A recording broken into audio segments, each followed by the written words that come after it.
Final seasons are a motherfucker to get right.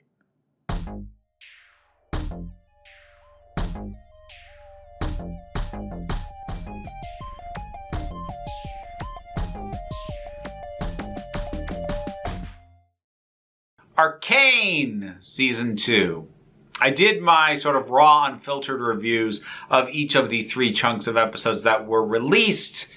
And I think I said at the end of the last one that I might have to do a more complete video looking at it. And this is that. So let's get a couple of things out of the way up front. This is not an innately bad season of television. A lot of what was good about the first season is still good. Some stuff that was good about the first season is not as good, and there appear to be a few problems that are new. But I don't want this to come across as an open condemnation of everything that is involved in Arcane Season 2, despite the fact that the vast majority of this video is going to be me pointing out and explaining the problems with Arcane Season 2. But the reason why I want to say up front that I don't think it is an innately, irreparably bad season of television is because I feel like I'm already starting to see like the lines getting drawn and the sides solidify their positions, which always makes me uncomfortable because whenever that happens, I have a tendency to take a position that just ticks everybody off. But yeah, there is good here. There's the obvious good that it is gorgeous. It was gorgeous last season. It's gorgeous this season. There are individual components, moments, scenes, and even at least one episode that I think are genuinely really, really good. You have things like the Sevica and Smeech fight. Echo's mad dash in the last episode. The way that 4-second time loop worked. That amazing tension of that. And honestly, pretty much all of episode 7, pretend like it's the first time. Considering that the show seemed to intermittently forget that Echo existed when it did focus on him, I think he got a lot of the best stuff this season. But there's other stuff that isn't working as well. Now, I am going to, by necessity, be comparing this to the first season. I can't not. You tell me to look at it in isolation, I'm like, well, it's building off the first one. I feel the same frustration with people who felt I was too harsh on Castlevania Nocturne, which is good, but is pretty much across the board in every facet slightly worse than the previous Castlevania series. Now, if that didn't exist and I just watched Nocturne on its own, I'd probably think it's great. But I have seen the original. It's why this exists. It's a fair comparison. And much like here, yeah, I don't think it's unfair to compare Season 2 to Season 1. It's a serialized show. Maybe if it was an anthology show, okay, fine. Each season gets to be a blank slate, but that's not what this is. So, quick reiteration, because I think I only ever talked about the first season of Arcane in the break room of Geeks, and I think at my wrap-up at the end of, 2021, it made the list for my favorite stuff of that year. Arcane Season 1 is amazing. It is visually stunning. The world is fascinating. The characters are really fleshed out, really well done. It is phenomenally paced. The tension is so real, and it's just gorgeous. It is a gorgeous thing to look at, but it is also a gorgeously told story from a narrative perspective. And it's worth keeping in mind, I don't know the source material. I've never played the game. Even if the genre appealed to me, I wouldn't, because the issues with Creative Riot games, while we have not heard of new problems from them in a little while, I'm not convinced at present that everything is all set. But regardless, I don't know the setting. I don't know the characters. I knew nothing except what Arcane gave me. And what Arcane gave me was 100% accessible and got me really invested in that first season. That first season does something gorgeously that I always appreciate when it happens, and it's something I tried to capture in my own novel, Dreams of Fire, now available in audio form on audible.com. Get it for the holidays. Get it for your family and yourself. Hey, why not? But It's the idea of smaller stories in a big world, because the world and the setting and the background and the political machinations and the sense of the greater world out there could absolutely be used to tell huge epic stories, but instead it's telling a story of a struggle between sisters against a backdrop of class disparity. And that is a much smaller story considering how big the world feels. I love that. I tend to point to the original Blade Runner as my quintessential small story in a big world setting. And I just adore anything that can capture that, and that first season absolutely did. And that is a feeling the second season doesn't have at all. Now, that specific issue could be chalked up to personal taste, but this is going to lead into what I think are the two major problems of Arcane Season 2. They are problems of scale and pacing. And these two problems are not isolated. They play into and play off of each other quite a bit, actually, because the scaling might not be a problem if the pacing was more spread out. Now, this is worth addressing right now, early on, before people start citing me. Oh, originally it was going to be 5 seasons. They condensed it down to 2. There are conflicting reports on this. There was an earlier report, I think like a year or two ago, that initially there was going to be 5 seasons. That, according to the makers of the show, was never going to be the actual intended plan.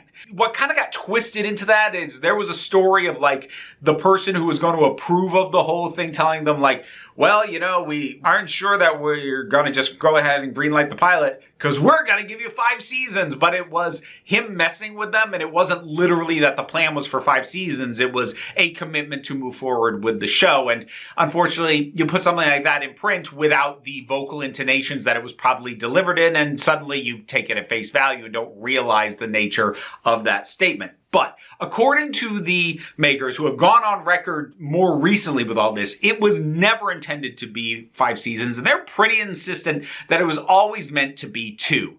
I will admit to a little bit of skepticism about that on my part, because if this much narrative was what they intended to do over only 2 seasons, then honestly, one could argue that the first season is badly paced as well, because they paced it so as if they had a lot more time. And so when they got to season 2, they had to cram so much more into it to happen because they've been so leisurely with the first pacing. If you're going to look at both seasons as a complete piece, you could argue season 1 is badly paced because that should be having more happen so this one can have more room to breathe.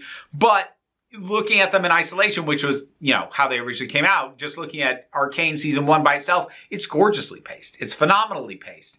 And if you're going to compare the two, second season is not paced the same way. It is paced in a way that I'm not going to say fails on its face, but definitely compared to the season we got and we started with and that hooked me in and I loved.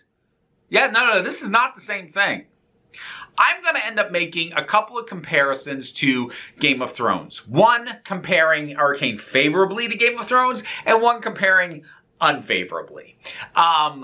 The favorable comparison is this, that one thing that could have gone wrong, and I want to be very clear, I don't feel is the case, is that they didn't botch the characters. Because Game of Thrones, we look at the last season of Game of Thrones, there's a lot wrong with that last season, but honestly, for me at least, the biggest problems are the issues with characters and the ways characters felt like they were either harshly pivoted away from the journeys they were on, or it had their character development rolled back to rather distressing lengths. You have characters like Jaime who, God, when he left and he abandoned Brienne and he went back to Cersei, honestly, that just felt like an undoing of about 5 seasons worth of character development. Because sure, that was a decision that season 1, 2, maybe season 3, Jaime might have made, but at this point, no, it felt fundamentally wrong. You had characters like the Hound,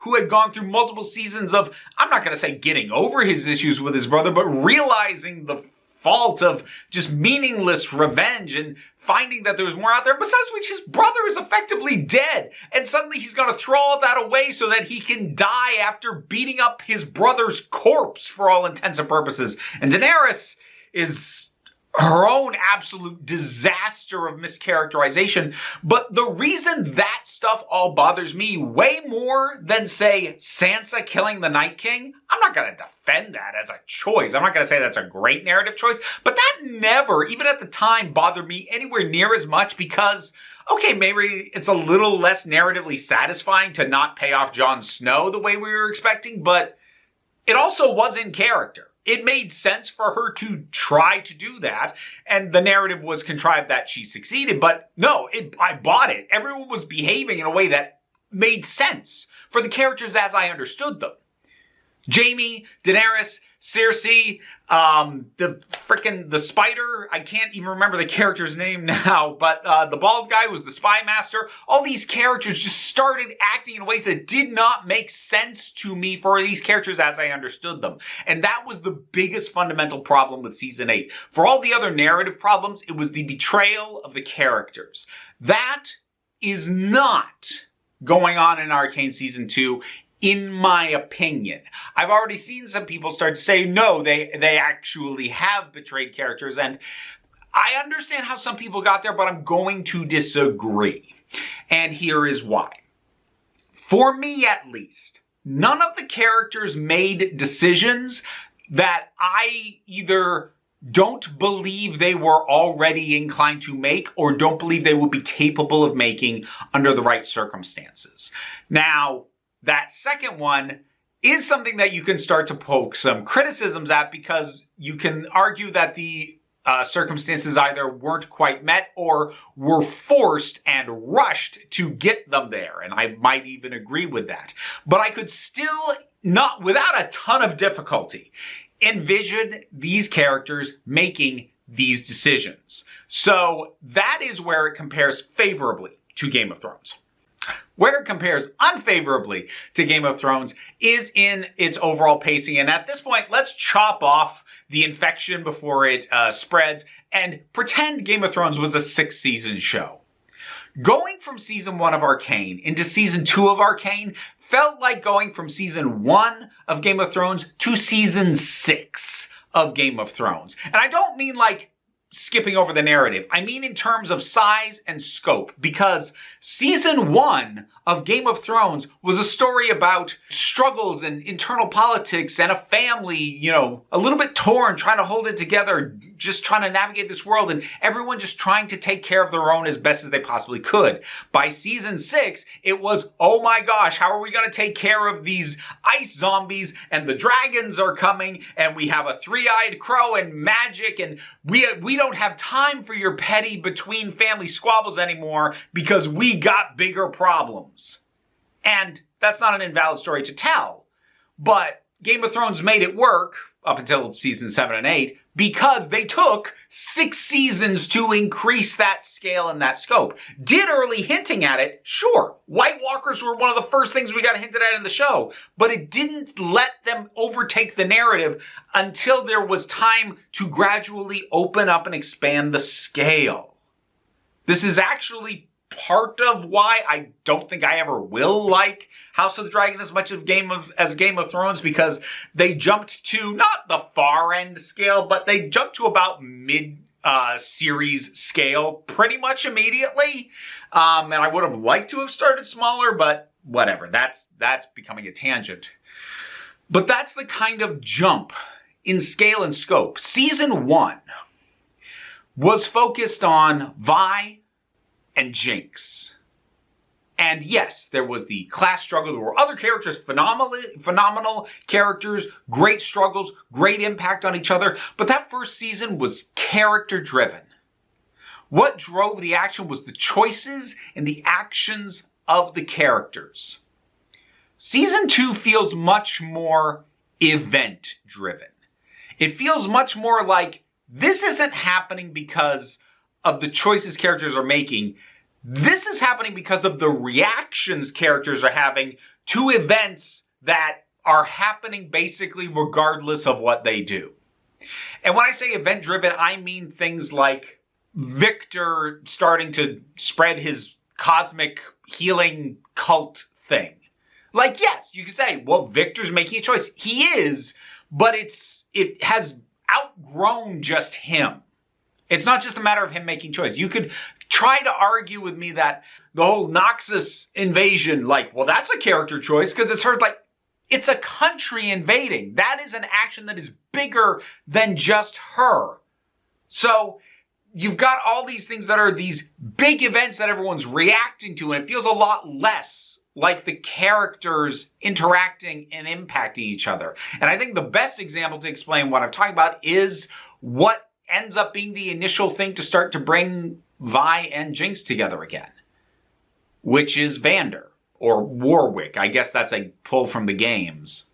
By sheer cosmic, it'll speed up this storytelling process coincidence, Singed happened for no reason, but it just happened to be using their father figure to create a monster. And once they realize that, they become willing to engage with each other again.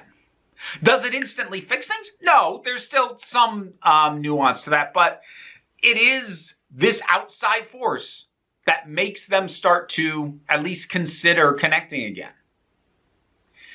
And that is kind of a precursor to a later, larger problem. Well, larger, not necessarily in terms of the size of the issue, but in terms of the scope of the story, much larger problem, which is the whole issue with Victor and the invasion of Noxus. Because the narrative is pulling a very standard move of two sides that normally battle against each other coming together to fight a greater force. Now, I don't know if this is a controversial take, what I'm about to say, but most of the time, that narrative development is very difficult to do right, and it can very easily be a cop-out. Here's why. That narrative contrivance can work if the two forces who have to join sides are incredibly well defined, are at something of a stalemate, or there isn't much new to be taken out of their conflict. To make another odd comparison, the He-Man newer stuff that was on Netflix. You had this whole thing where Evelyn got incredibly overpowered and Skeletor had to join forces with He-Man. That worked because we know where we stand with Skeletor and He-Man. Like, they are basically at a permanent stalemate and always will be. So we make it more interesting by forcing them to work together. Here, we are literally stopping the core conflict of the show that is the larger scale conflict, because the core interpersonal conflict is Vi and Jinx. And you were actually using Vi and Jinx as a conduit for the conflict between Piltover and Zahn when you had Vi side with the Enforcers. But now that entire underlying conflict that has been the DNA of almost everything has to all get set aside because we're being invaded by a force and a cosmic being who's going to bring about the end of the world. And also, we will actually never properly resolve that original conflict that we put on hold. Because, Sevica joining the council at the end is not a resolution. It's not. Actually, that actively ticks me off. So we're going to pretend that it's okay now between Piltover and Zahn because one member of the council is from the lower class. And we're going to pretend that she's not just going to get completely run over because she will be outvoted on goddamn everything. Really? Okay. That conflict was the major underlying one of the show. The major logistical conflict. As I said, Vi and Jinx was the major interpersonal conflict.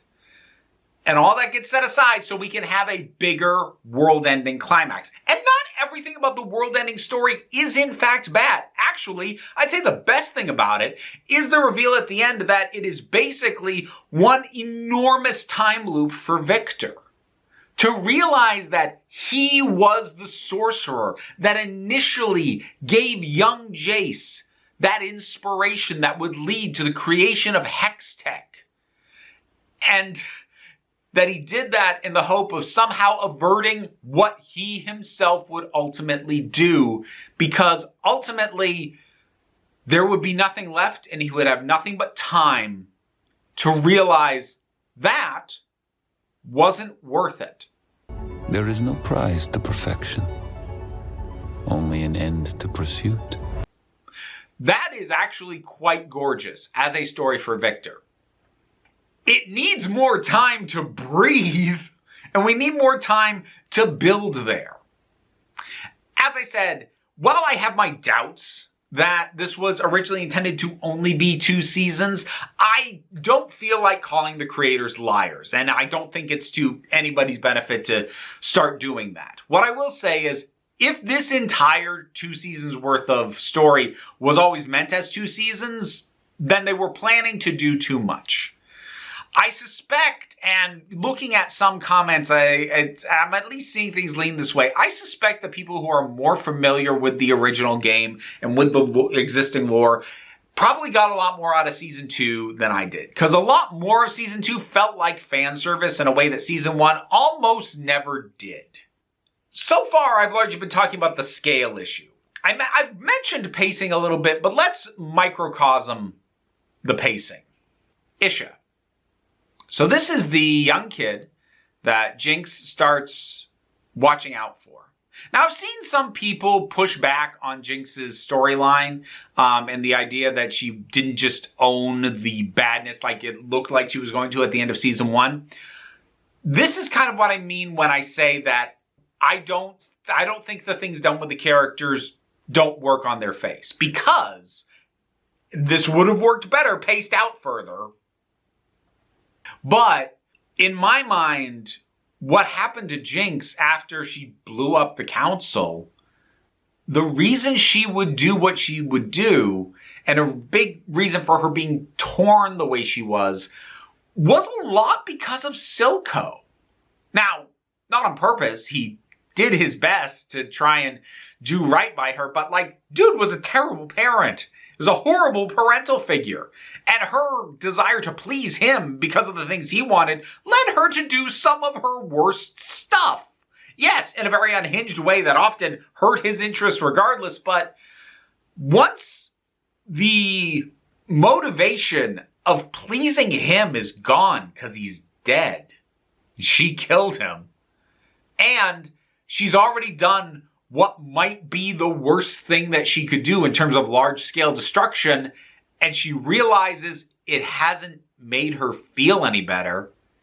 Yeah, I buy her lying a bit lower with her hood up and accidentally stumbling across this kid, and there is a beauty to the parallel of Jinx starting to find a new way to ground herself at the same time that Vi is falling apart.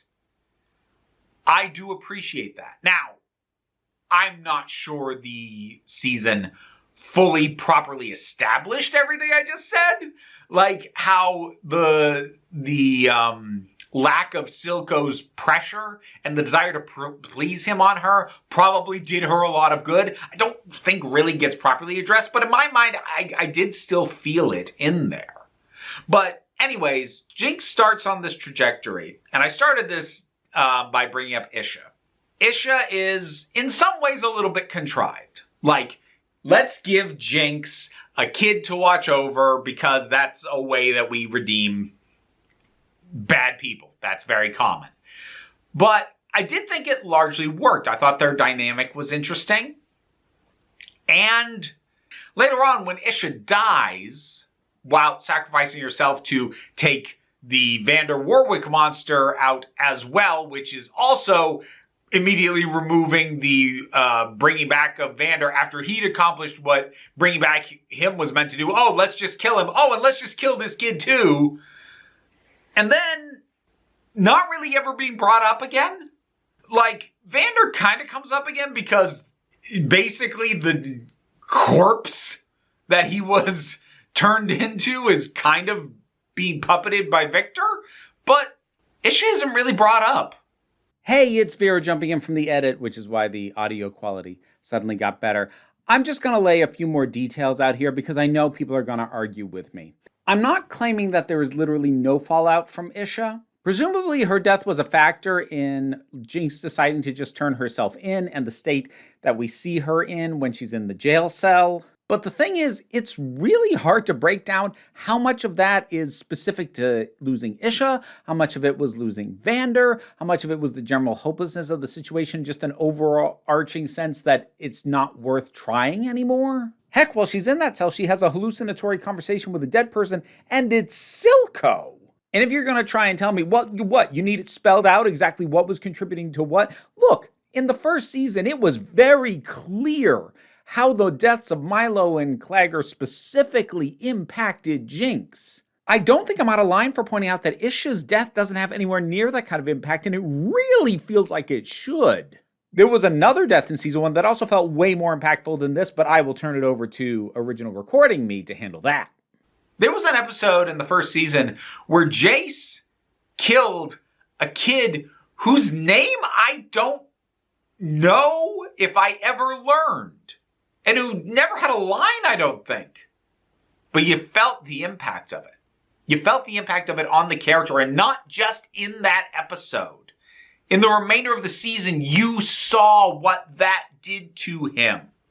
But you don't really see what the loss of Isha does to Jinx. Because we don't have time. Because we have to bring in an army and deal with Victor. Or here's another thing that I'll use as a comparison. Milo and Clagger, they were in 3 episodes of the first season. And when they died, my heart stopped. Because I really got to know them. I really got to understand who they were, what their hopes were, what the loss of them would mean to the people around them. I appreciated them as people.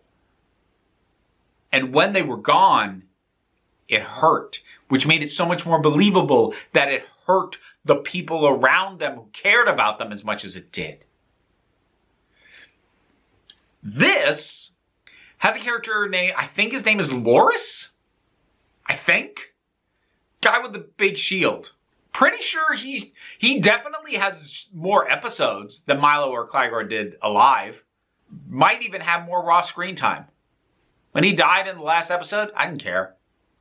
Why would I? I don't really know who this guy is. He's a big guy, seems like he means to do well, but I didn't have a sense of who he was. I didn't have a sense of what he meant to anybody. So despite him being introduced sooner, so theoretically he's been around more, so theoretically I should care more, I didn't care. Similarly with Maddie. When she betrays Caitlyn, wow, did I not care. Even aside from the fact that there's a whole Hand of the Author issue, because her betrayal just feels like a way for them to not have to address the fact that Caitlyn cheated on her when she had her whole, prison cell boinking session with Vi. We're just not going to address that because she's a traitor anyway, so we don't have to. There was so much room to address these character dynamics, these character interactions, establish who these people actually are, not just as a function of the plot, but as people. This was something the first season did really well. And it's something the second season is not very good at. And it feels like it is a lack of time taken to do it. And as a result, the finale is almost completely devoid of character drama, despite character deaths. How did the first season have its climax? It happened around a dining room table, and most of the people there couldn't even move. And it was so tense. Because those people in that room at that point in time, with everything that had gone on before, was the tensest thing the show could possibly do. I was on the edge of my seat, white-knuckled every second of that scene. And it's just people around a table. Yeah, there's the threat of violence from Jinx, but it's mostly just talking. And it's so tense. What's the climax of this one? It's a siege on a city and a world-ending threat. It is theoretically greater scale, greater tension, greater stakes. I didn't care nearly as much. I think I only really started caring when Echo showed up because the stuff that they do with his little 4-second resetter is really cool. And like I said, Echo had the best episode. And I think part of the reason for that is Echo's episode was the one that felt like it was paced the most like the previous season. Because since it was just him, and the episode didn't have to juggle all the other plot lines and push everything else forward, it was allowed to just deal with him in this alternate timeline and slow down. And that episode, that reminded me of what I loved about Arcane. And it felt like it had the care of the characters that I adored from that first season that most of the rest of the season was badly lacking. There's a lot of other stuff I could get into. Some of it admittedly kind of minor, kind of petty. I don't really feel like doing that though. Because, again, I want to reiterate, this isn't a disaster. And it's possible I might soften on it in the future. I'm still solidifying my opinion, but I am starting from a place of that felt disappointing. And sort of figuring all that out. But there are some times where I've gone, oh, I don't know about that, and come around on it later on down the line. I've had other times where I've come out of something going, I don't know about that, and then the more I think on it, the more I'm like, oh, boy, that really doesn't work at all. And unfortunately, Arcane Season 2 is drifting more towards that. Not completely. As I said, there's still good stuff here. But it is directly hampered by the stuff that doesn't work. Whereas the times that I'm more forgiving of stuff like, I'm not so sure about that. Oh, actually, that kind of works. Usually what ends up happening is the stuff that I wasn't sure about, I either come to terms with or I realize in no way diminishes the stuff that I did like. Whereas here, the problems of pacing, scale, scope getting completely out of whack, those are actively hurting even the parts that are good. I was so frustrated by this because this was the thing this year more than anything else that I was most excited for. You know, I used to, back in the day, do videos like, ooh, here's the movies I'm most excited for in the new year. I did it mostly on movies. I don't do that anymore. I haven't for a long time. And part of the reason I officially stopped was because so many things just started getting pushed back to later years. I'm like, this turned out to not even come out this year, so to heck with it. But another reason was there's something just really, it hurts more going into something that you are really excited about, and then it's just not there. It's something that doesn't happen to me that often. Because, like, I look forward to stuff, sure. I don't let myself get genuinely pumped up very often. I can be hopeful. I actually try to be with most things that I see. But I don't usually get, like, really excited, like, I cannot wait, I need this now. I was for this. And so it, turning out the way it did, it's rough. But I also don't want that to turn into anger. Is this a downgrade from the previous season? Yeah. Did it lose a lot of the strengths that the previous season had? Yeah. Am I angry about it? No. I'm just disappointed. It's a classic parenting phrase for a reason. And I am a parent, so, you know, it's fitting. What else did other people think about Arcane Season 2?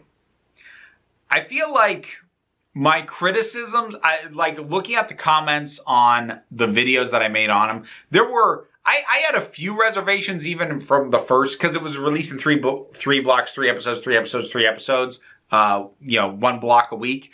Each review, the defenders got a little less vocal, because I had some concerns on that first block, and people were like, oh, they're very dismissive. Second block, I had more concerns, and there were some people like, whatever, we're not listening to you. Not as many of them. By the last block, seemed like the only ones really hardcore defending it were, at least in my comment section, were the folks who had a lot of investment from the original game and lore. Because, like, I want to be clear, it's not as if there was no setup for most of what happened. Yeah, this stuff was set up. It didn't come out of nowhere.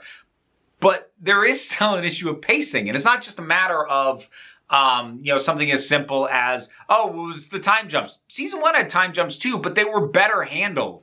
But I'd have to do a complete breakdown of the correct ways to deal with a time jump because there are good and wrong ways to do that. And I don't think Season 2 handled its time jumps nearly as well. Generally, when you do a time jump, the best thing to do is to leap over stuff that would not have been that interesting. Yet at the start of the time jump, you're like, okay, we kind of get where this is going. And then we pick up later on and we see how far they have gone. When you time jump over stuff where it feels like maybe we skipped over a page there, that's when a time jump doesn't quite work. Hey, Vera from the edit, one more time. I just want to give at least one comparative example so I'm not just leaving this idea free floating. So in Season 1, it worked when we time jumped over Silco basically completely consolidating power over the Undercity after Vander was dead, because that was an incredibly logical outcome. You knew he was going to manage to do that once Vander was out of the way. For comparison, it felt like we turned over 2 pages with a fair amount of the stuff that happens with Caitlyn and Vi in the front end. Like, we go immediately from introducing this crack squad that's going to go into the Undercity, and then the next time we see them, Vi's already going, hey, we should cut these other ones loose. And it's this flimsy excuse of, well, Jinx will have traps. Weren't you already expecting that? Wouldn't you rather have seen an actual justification for why this rift was happening, actually show the team in action in more than just a montage? Maybe take a little time to characterize the squad beyond just big guy with shield, fish man, and cute girl that Caitlyn's snogging. And if they were never going to be more than that, just cut them out of the story. Just have it be Vi and Caitlyn going down into the Undercity by themselves. Because in the season as it stands, you're just adding 3 incredibly shallow characters because there isn't time to make them any more than that. Okay, let's wrap it up. And I think, again, Season 2 lean more in that direction. But whatever your thoughts are, you don't have to agree with me, but whatever your thoughts are, drop something down in the comments. And let's talk about it. Patreon pays the bills, enables me to do this as my living, even if you can't help me out that way. Like and share and subscribe, maybe. Or check out the things down in the description. Don't worry too much about it, though. What I really would like you to remember is you've still got Season 1 and you can rewatch that as much as you want. And also that you are beautiful, you are valid, you are loved. You are the council and I'm just running the meetings. And until next time, this council is adjourned. And now I'd like to thank my highest supporting patrons: Robin Moore, Goddess Elida, Welsh Wrestling Geeks, Oliver B., Melissa Pedersen, Movie Turtle, Ulrich Bogdan, Loki Eris, Melinda Walters, Auntie Kate 808, Becky Sparks, Fernambilax the Poodle, Tracy Scrabbit, Ingrid Casperl, Dave Hall, Quite Bearish, Rosalind Bennett, Adam RDL Taylor, Pal Barabajoggle, Mira G, and Sir Didymus is my favorite. They're all calmer this time because they're eating papaya. Whatever works.